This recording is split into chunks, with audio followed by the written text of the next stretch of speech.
Hello and welcome to the big picture.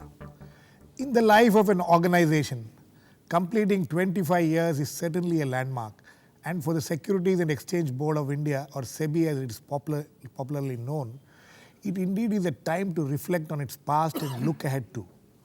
When it came into existence in 1988, the securities market was suffering from many weaknesses and severe inefficiencies. Manipulation of the market was the buzzword. But as the present chairman UK Sinha has said, it has come a long way in transforming the trading system from a screen-based one to a screen-based one. Everyone agrees that the regulator has grown in strength with increase in powers granted to it periodically after every time a major scam came out in the open. However, the regulator continues to have its share of critics, some famously from within, exposing the pressures which it is subjected to from powers that be in the government. The regulator has, however, been able to bring about dramatic changes in the way it has regulated the securities markets, developed the markets, and in its most important role of protecting the investors' interests. However, there is much more which needs to be done, which has been highlighted by the recent scandals, be it the Sahara scam or the Sarda chit fund scam, and many more lesser known ones. Today we will look at what SEBI has been able to achieve in these last 25 years and what needs to be done in the coming years to make it more effective, efficient, and a fair regulator. To discuss this, I have with me CM Vasudev, former Finance Secretary of the Government of India, Paranjoy Guha Thakurta, a senior journalist and an economic analyst, Arun Goyal, Director of Academy of Business Studies, and Aakash Jindal, Managing Director, Pure Growth. Welcome to all of you. Thank you. Mr. Vasudev, the present director, the present chairman, of the SEBI says that a lot has been done, but there are some ways in which they want more powers. He says that unless there is more powers, we will not be able to function. It's one. Second thing is, do you agree that the SEBI has so far in its 25 years been able to live up to what it was intended to live up to? No, certainly I think SEBI has come a very long way from its initial beginnings. And I think it is one sector and one regulator which has had to continuously adapt its regulatory practices as the market is diversifying. In a market-driven economy, private sector-led growth model that we are trying to follow, there is a lot of sophistication in the financial products that have come in and are coming in every day. And SEBI has had to keep ahead of these changes and put in place regulatory regime which can deal with that. And on top of that, the Indian economy has gradually been integrated with the global economy. A lot of global integration has taken place. So a lot of financial flows from outside have started coming in, which are badly needed to finance our current account deficit. And for that also, SEBI has had to design regulatory systems to deal with those financial flows. So I think on both accounts, sophistication of the domestic market, the trading platforms have become much more sophisticated. A lot of IT has come in. You've got demat shares and so many things have happened in the system. So for a regulator to keep abreast of these changes and keep one step ahead in that sense, to have regulatory systems in place so that these changes are facilitated and not hindered. I think judged from that platform or from that background, I would certainly say that SEBI has done quite a commendable job. Of course, there are problems. There are problems of regulatory overlap with a number of other regulators. There are problems, I think, to a large extent of autonomy from government in many respects, and various other issues, certain powers. I don't think the chairman SEBI has been asking so much for more powers. I think he's been probably advocating a little more clarity in the role of different regulators. There's so much of overlapping with the insurance regulator, and in this recent chit fund scam, there's company law as a regulator, RBI is a regulator in NBFCs, in some sense SEBI is also a regulator. So there's a lot of lack of clarity in with regard to the role of different. I think he is asking more for greater clarity in the roles of different regulators. And okay. Mr. Goyal, you think that the SEBI has been able to keep ahead of, because as Mr. Vasudev was pointing out, there has been remarkable and tremendous growth and sophistication which has happened in the markets. Do you think the SEBI has been able to keep ahead even in terms of being able to regulate better? You see, at the expense of being called the one who is spoiling the show, but I personally believe that the taste of the cooking, lies in the eating of it.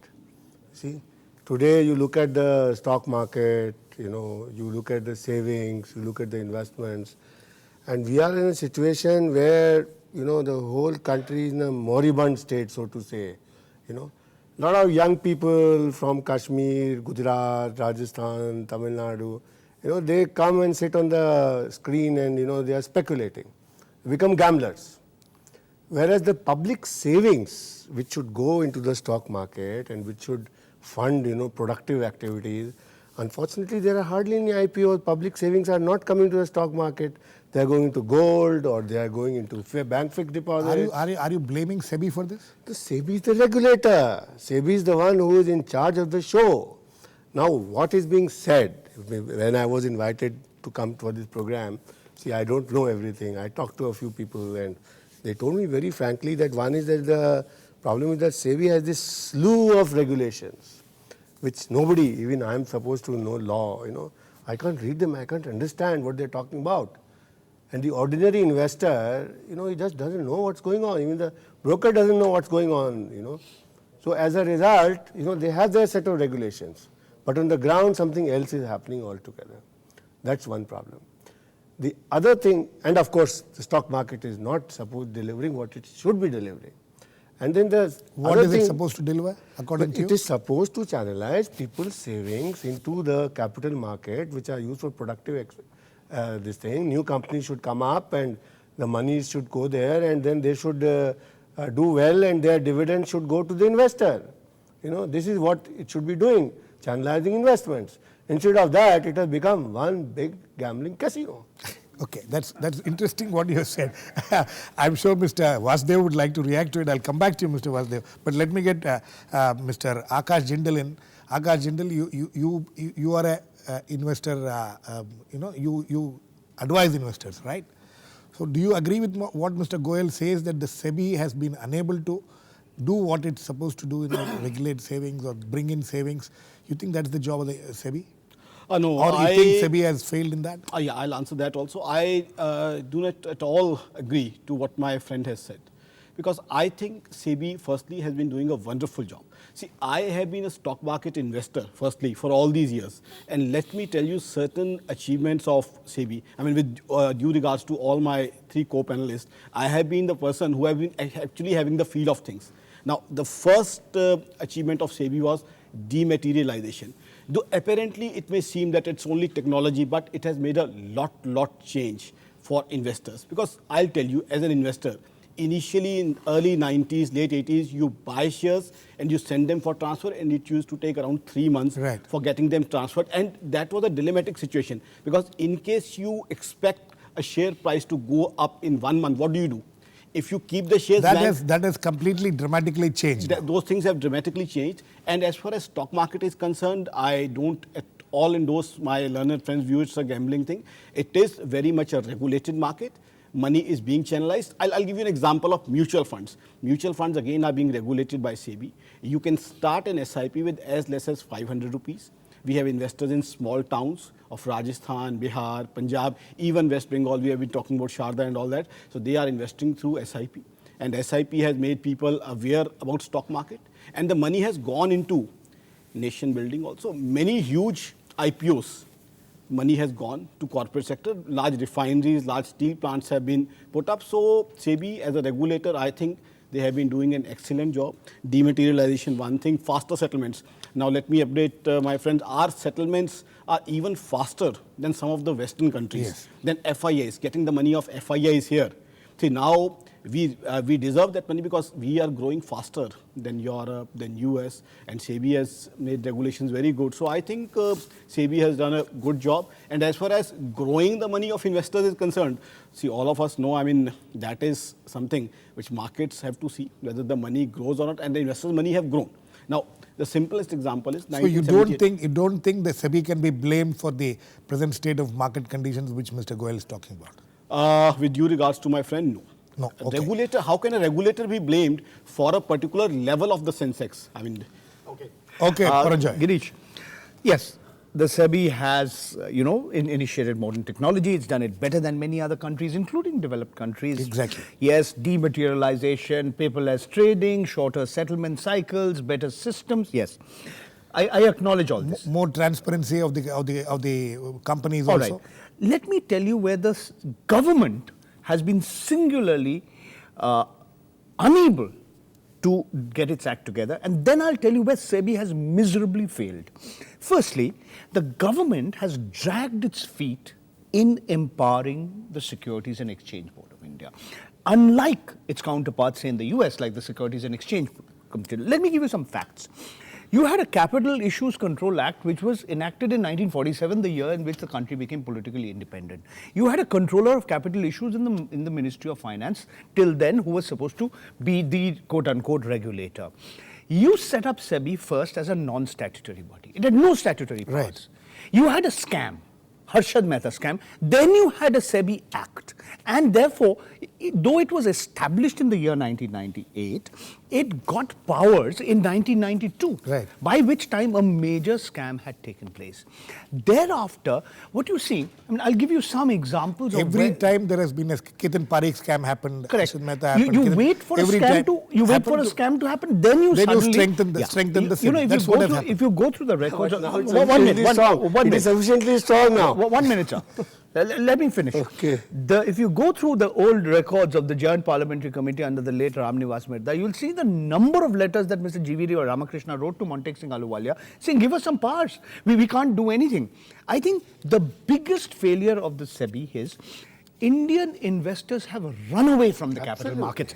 20 years ago, there were 20 million investors. That number is at least half. Some would say less than half. There was a B. Swarup committee in 2009 which said there were 8 million investors. SEBI is driven away the investors from India's investors from the stock market. Have they been able to get foreign investors? That's the only thing. Today our stock markets go up and down because of foreign institutional investors. Is this a desirable situation? Is this a good way to channelize the savings of the nation for productive purposes? I mean, forget the Ponzi schemes the SEBI has not been able to check. We will come to Ponzi schemes later. We can talk about the Yes. manner in which the chairman of SEBI is appointed or the members of SEBI is appointed. I think the single biggest failure, I mean, investor protection is supposed to be one of its mandate. Ask its any main investor. mandate. Ask an investor who has been aggrieved. SEBI will say, go first to the Bombay Stock Exchange or the National Stock Exchange, and then you have arbitration happening. 90% of the time, the arbitration never favors the small investor. Ask the small investor why she or he prefers fixed deposits in banks, gold, real estate, everything other than the stock market. Mutual funds, once upon a time saying, don't invest in shares, go to mutual funds. Look at the way the entry loads were worked out. Look at the way the exit loads were worked out. The single biggest failure, and I don't blame the SEBI alone, it's the Government of India, Ministry of Finance, North Block. They've driven away investors from India's stock markets. The Indian investors far away. Today, we are dependent on foreign institutional investors. Okay. It's a new form of colonialism, ask me. On that note, we need to go into a short break, but as Paranjoy was saying, that there are several issues which needs to be discussed. One of them is that the charge that the SEBI is more corporate friendly than investor friendly. We will discuss all these things. Please keep watching. We'll come back after a very short break.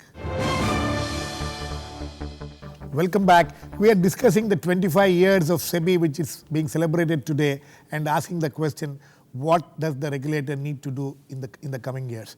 And Mr. Vasudev, this charge that the SEBI has been more corporate friendly than investor friendly, which he was also talking about, and Paranjoy's point that, and also Mr. Goyal's point that SEBI has actually driven away investors rather than bringing in more investors. I think we probably need to understand the facts a little better. There is household savings in the system. The share of household savings which were earlier going through the capital market was about 3% or so. Now it is about 6 or 7%. So the share of household savings which are being channelized through the capital markets, I think, is growing. Has actually doubled, you Probably say. it should grow much more. You're saying it's doubled. Yeah, but probably it should grow much more in many other countries because it is a more efficient way of linking the savers with the users of those savings. After all, banks and all are intermediaries. They will take savings and then lend to users of those savings, and they have the intermediation cost attached to that. Whereas the capital market provides a platform where you are linking the savers with the users of those savings directly, and therefore it is a more efficient way of deploying your savings. And I think the 6-7% that we have today should go much higher.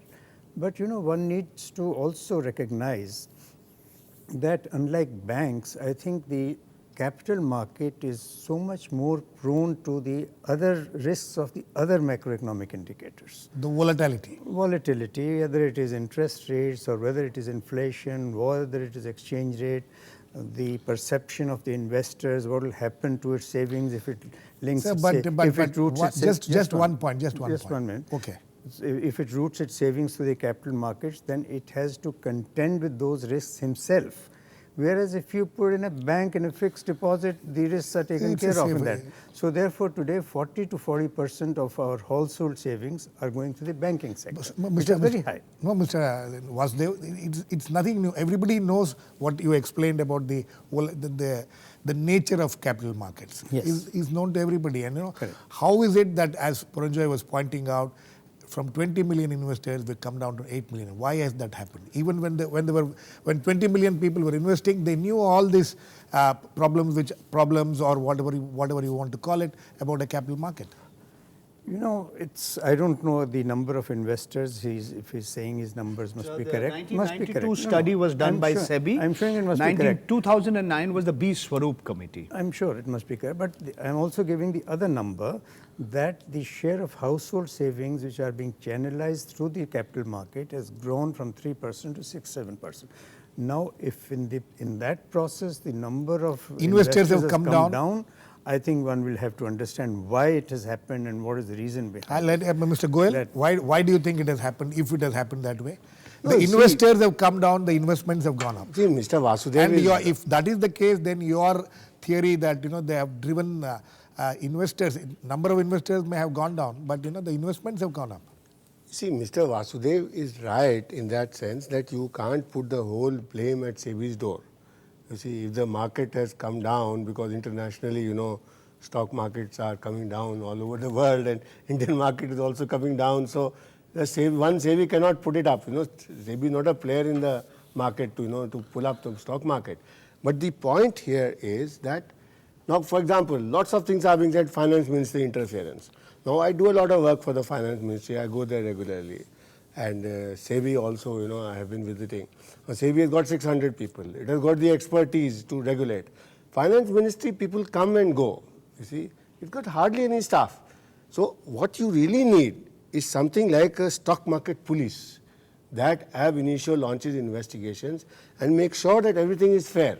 The show is going on, and anybody who is a culprit is detected and is stopped. So when people know that the game is fair, it's fine. Now somebody was telling me, and I think he must be right, that today very few people know this, but the fact that companies now are pledging their own shares, and 80 to 90% of the money is being recovered by the companies by pledging their own shares. And so they take all their money out, and the poor investor at the end finds that the companies who are supposed to have so much net worth and all that, they have pledged their shares, and there is no money actually in that company. Now the SEBI should have, it's like US, they have their own investigators. Absolutely. Then this surveillance and investigation is what is being talked about. And Mr. Jindal, the thing is, there has been a lot of things written about the SEBI not having enough staff to do all these things. But the fact of the matter is that every time a major scandal breaks out, it looks as if SEBI has been watching it and it has not been able to prevent it. It always comes in like somebody has written, like the Hindi movie Cop who comes in after everything is over. Ali, firstly, for sake of clarification, I would like to be termed as a stock market expert, not as an advisor, since advisor is a legal term now. Firstly, I want to give an answer to what my dear friend Paranjoy said, that investors have reduced to perhaps half. I'll give you an answer. Since I have been an actual stock market guy, I'll tell you, pre-CCI era, which my dear friend is referring, controller of capital issues, people used to put in 35, 40, 50 applications for one issue by having different permutation combinations of one name. That is what people used to do. Like Aakash Jindal, I mean, could be used as A Jindal, Jindal A, Jindal Aakash, and since we never had about this lady from Gujarat and how many names she had, so that hasn't changed. What's wrong in that? Yeah, people are putting their money. I'm just answering. I mean, it's not a structural problem. It is not a basic allow me to answer. Mr. Jindal, are you trying to justify the number of investors coming down because of what you're talking about? Yeah, that's what I'm coming to. That number of investors have not actually come down with due regards to my But the applications have come down. Yeah. So what happened from was, the same person. Because that's right. Because there was no PAN concept in those days, which was mandatory. So people were putting KYC, 40 PAN, all these things. So number of folios have been reduced. That's the actual answer, not number of investors. Okay. Number of investors, Vasudev Sahab has pointed out, has increased. Secondly, again, with due regards to my friend, I mean, pledging of shares. If a promoter is pledging his shares and raising money, what's wrong with that? In US, Europe, everywhere things are being done like that. So there's nothing wrong in case promoters want to leverage on the shareholding. This is not companies, perhaps he's talking about the promoters, in case they want to raise funds, or a corporate also wants to raise funds and pledges its shares, it's leveraging. There's nothing wrong in that. They need money for working capital, and these have been tough times. And when you talk about SEBI, I mean, coming after the event has happened, see, we are in a state of evolution. So we are learning from things. And now we have a complex set of things, like Sharda scam you referred. We never had too much of clarity on regulators. So I think SEBI is also learning with the times. They need time to understand things. But I think still they have been doing a good job. And number of investors have actually increased in our market. People are more interested. I'll need one more with your permission. Quickly. Now, when my friends say that stock market has not given returns, there is data which all of us endorse. 1978, the index was placed at 100. Now it is at 20,000, and you have to add dividends and rights issue benefits to that. Now tell me, I want to ask all my three learned friends with due regards, has gold, has bank deposits, has post office deposits, and real estate, barring certain pockets in Delhi and Mumbai, have they given the kind of returns which the stocks have given? Okay. Paranjoy, I have some specific questions. Apart from responding to what he has said, I want you to respond to also the fact that, SEBI has the kind of, somebody was mentioning about the government's role in this. You also mentioned the government's, because has SEBI been as effective as it has been or ineffective it has been because of the problems which the government creates for it? Okay. Before I answer your question, let me tell Mr. Jindal that he is absolutely incorrect in arguing that the number of investors in the India stock market has gone up. The truth is the contrary. The number of investors, according to the SEBI's own study in 1992, was 20 million. That number, according to Mr. B. Swaroop's committee in 2009, was 8 million, and 10 million in a country of 1.2 billion people. You talk about the number of investors in a country where 33% of its GDP is still being saved. So why are you trying to justify that something that cannot be justified? One minute. How that number was calculated? I'm just telling you the mechanism. Whatever may be the way you want to calculate, there is no official data to indicate that more and more people are going to the stock markets. I'm sorry to say, please prove me wrong. I am giving you specific figures. I'm citing you actual data. I do not think you are correct in presuming that. Mr. Vasudev is right. The proportion of household savings going to the capital markets may have gone up, but not the number of investors. Let me suggest why, and Mr. Goyal said that. Because people are scared of going to the stock markets, right? Because they are fearful. And can you tell me? One minute. 100 Sensex becoming 20,000. Let me give you the figures. Let me give you the figures. Excuse me. No, but it has also dropped. It has dropped dramatically. I'll give you the figures. Sensex was at 21,000 in January 2008. It again went up to 21,000 in November 2010. Where is it now? Why is it being, excuse me. Why do you want to enter at the highest and exit at the lowest? Why are you choosing the period? My friend, Mr. Jindal, excuse me, Mr. Jindal, you can pick the figures that you like. I can pick the figures I like. Paranjoy, we need to move to the next thing. I'll the role of the government. All I'm saying is that the Sensex arouses no confidence in the ordinary investor. I repeat. And you blame the SEBI for that? I do blame it, because can you tell me the consumer courts have done a better job in redressing the grievances of consumers? Can you tell me how many people who have been aggrieved by the working of SEBI, who've got their money back thanks to SEBI? I'm sorry to say, tell me that number. I can give you hundreds and thousands of examples of people who have not got their money back. Okay. Now about the role of the government. Yes. Look at the way the SEBI chairman is appointed. You know, the chairman is nominated by the government of India, okay? It's an important job. 2 members, one is an officer from the Union Finance Ministry, one is from the Reserve Bank of India. The remaining 5 members are nominated by the Union Government of India, and out of them, at least 3 shall be whole-time members. We have a case pending in the Supreme Court of India questioning the appointment of Mr. Sinha, the present chairman, where various people, names have been mentioned, including the former advisor to the Finance Minister of Mr. Pranab Mukherjee, who is now the Secretary to the President of India, Mrs. Amita Paul. I mean, I'm not getting into the merits of the case. We have a former member, Dr. Abraham, who's leveled some very, very serious allegations in a letter to the Prime Minister, talking about corporate pressure on SEBI. Did SEBI act on its own in the case of Sahara, or was it pressurized to do so by the Supreme Court of India? I'm making one point here. SEBI has multiple functions. It has a quasi-legislative function, right? Because it drafts regulation. It has a quasi-judicial function because it passes rulings and orders, though it can be appealed against in the SAT, the Securities Appellate Tribunal. But it also has a quasi-executive function where it's supposed to conduct its investigations and enforce its rules. I would argue that in this respect, SEBI's performance leaves a lot to be deserved. Mr. Vasudev, last words to you. The appointment process of the SEBI chief, is that something which needs to be looked at? Is there something, is there a lacuna there?